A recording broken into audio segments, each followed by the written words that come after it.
बिस्मिल्लाहिर्रहमानिर्रहीम।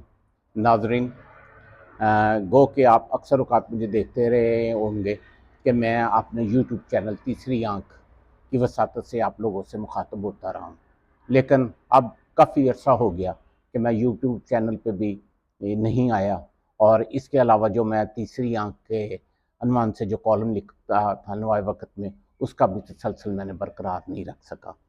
इसकी रीज़न ये है कि याद दिलाता जाऊं कि 26 नवंबर को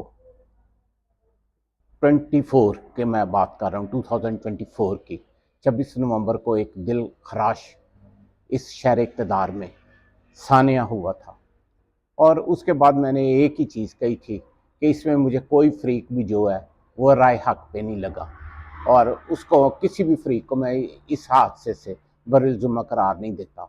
और मैं इतना डिसअपॉइंट हुआ था उसके बाद कि मैंने ये लिखना छोड़ दिया और इसी तरह व्लॉग करना छोड़ दिया। आज तकरीबन अरसा साल से भी ऊपर हो गया। आप लोगों ने देखा होगा मैं आप लोगों से इस सिलसिले में राब्ता नहीं कर सका, लेकिन आज यकीन जाने मेरी तीसरी आँख ने मुझे मजबूर किया है कि मैं आप लोगों से एक दफ़ा फिर मुखातब हूँ। रीज़न उसका ये है कि आने वाला वक़्त मेरे मुल्क के लिए बहुत ख़तरनाक हो रहा है।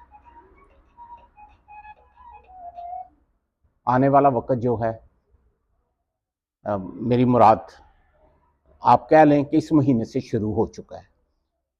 वही खेल पुराना, इक़्तिदार की राहदारियों में जो साज़िशें होती हैं वो होनी शुरू हो गई हैं। अब तो जो बहुत शराफ़त में, जिनका एक शराफ़त में नाम लिया जाता था, उनकी भी पगड़ियाँ उछाली जा रही हैं, और आने वाले दिनों में जो घमसान का रंग पड़ने वाला है, उस पे फिर मेरा अब यही है कि मैं रोज़ आप लोगों से इस फेसबुक के पेज के हवाले से बात किया करूं। आज के लिए सिर्फ इतना ही है कि इस पाकिस्तान के लिए दुआ खैर करें।